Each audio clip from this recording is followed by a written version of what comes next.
Oi, gente, meu nome é Bruno, eu sou estudante de psicologia e hoje nós vamos falar sobre monogamia compulsória e não monogamia.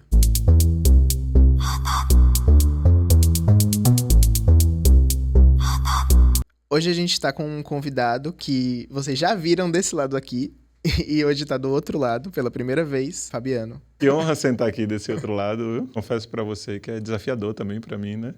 Enquanto psicólogo agora. Deixa eu falar um pouco sobre o que eu tenho estudado. Começou com a ideia da monogamia, é como eu me relaciono atualmente. E aí, a partir disso, o trabalho foi se desenvolvendo pro lado da não monogamia. Eu achei que ele ia enveredar pelo lado da monogamia, mas acabou se enveredando pelo lado da não monogamia. Não necessariamente como um sentido de extinção à monogamia e todas as pessoas seriam não monogâmicas, mas num sentido de desconstrução do que era não monogamia pra mim. Porque acho que resisti muito a estudar não monogamia também por desconhecimento do que era. Justamente nesse sentido, né? A não monogamia era vivida no território brasileiro muito antes da monogamia, pelos indígenas, né? Pelos povos originários. E essa vivência fez com que os portugueses, nas cartas jesuíticas, julgassem a não monogamia, porque na época a monogamia era uma única pessoa o resto da vida e não uma única pessoa de cada vez, né? E por conta da possibilidade de escolha que os povos indígenas vivenciavam de não quero mais me relacionar com essa pessoa, vou me relacionar com essa outra pessoa. Isso pra eles era um excesso de sexualidade e uma poligamia, né? Eles tratam como poligamia. Então, acho que é algo que vem desse estigma de uma sexualidade exacerbada com as não monogamias e que se trata de promiscuidade ou um excesso de sexo em todos os sentidos, quando, na verdade, através da pesquisa eu fui percebendo um lado muito mais pelo amor, pelas paixões, pelo sentimento e menos pelo carnal. Existe também o carnal, como tem em todas as relações, né? E aí, acho que é interessante também, seu ponto de vista nisso, né? Como uma pessoa que vivencia isso, como é que você enxerga essa visão? O que é importante ser dito agora já na largada, assim, já no início, que é o seguinte: a não monogamia, ela não é uma forma de se relacionar, é uma forma de negar outra forma de se relacionar.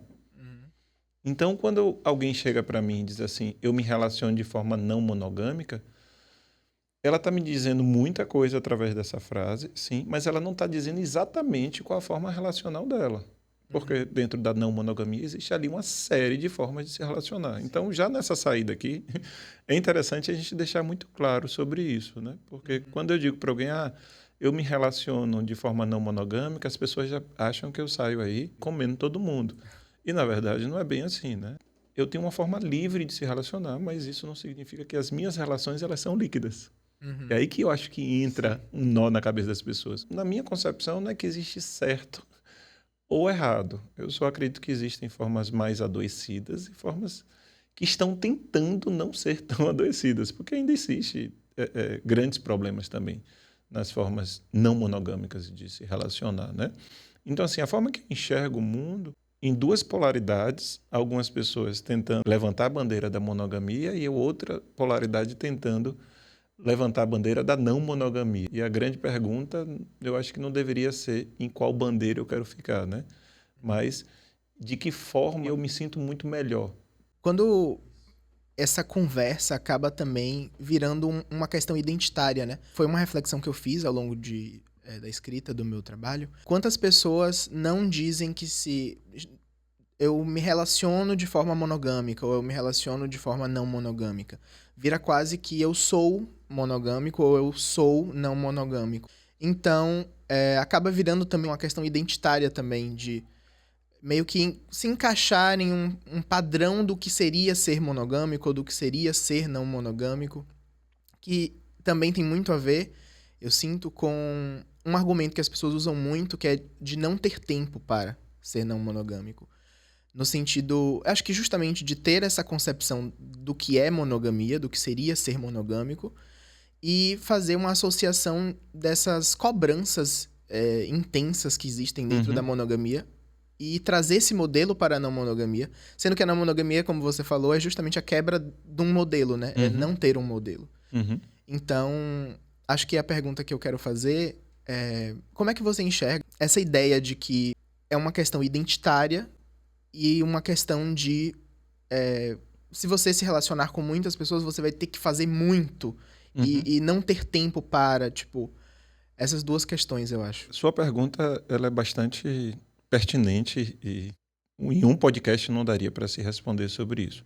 Mas é interessante a gente olhar por dois caminhos dentro dessa pergunta aí, né? O conhecimento, ele é bom e é ruim, né?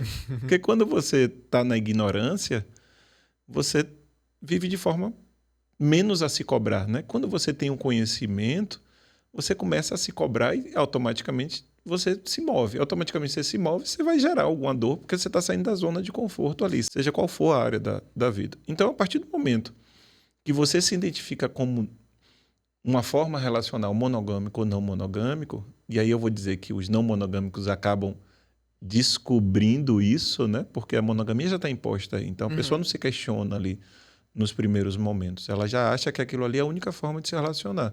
Quando você começa a se questionar, se você não estudar para aquilo, estudar, gente, eu não estou falando aqui fazer um TCC, não estou aqui falando de fazer uma pós ou nada disso, mas se você não estudar sobre si, sobre as suas vontades, o que é que você deseja e o que é que as pessoas que já estão passando ali por aquele caminho pensam, você vai estar fadado ao erro.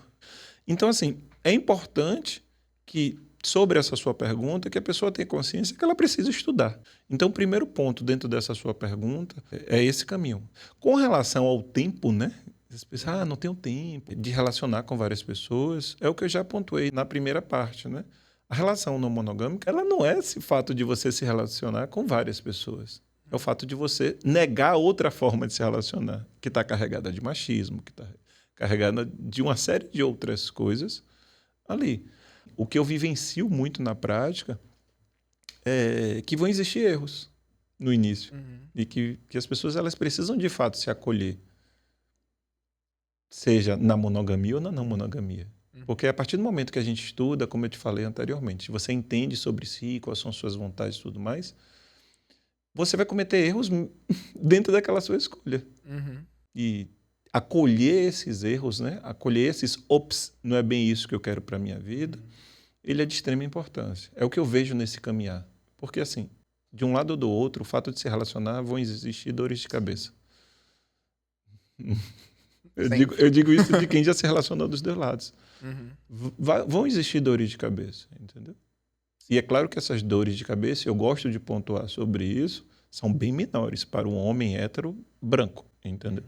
Para pessoas que têm outros tipos de características, têm outros tipos de atravessamentos, é infinitamente mais desafiador. Talvez seja uma pergunta que você possa fazer, ou qualquer outra pessoa que está nos ouvindo. Então, você está me dizendo que a monogamia para você, ela está falida? Eu acho que essa monogamia que está aí, sim.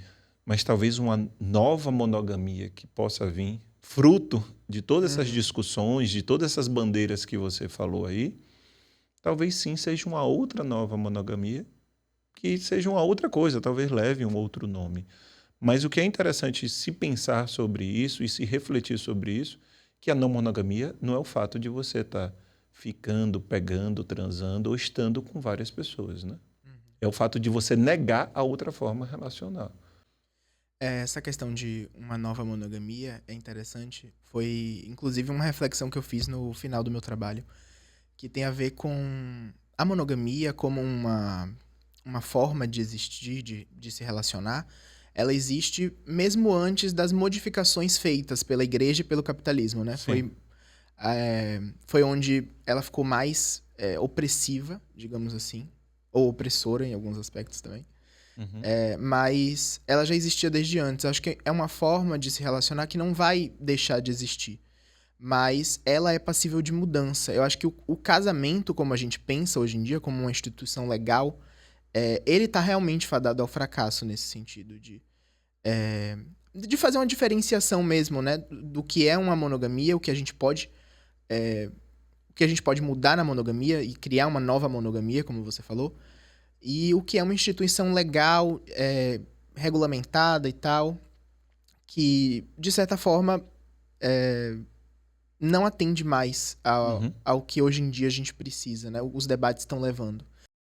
Bom, então vamos encerrando. Compartilhem para quem vive essas experiências ou quem falam sobre esse tema ou alguém que você acha que deveria conhecer o que a gente conversou aqui hoje.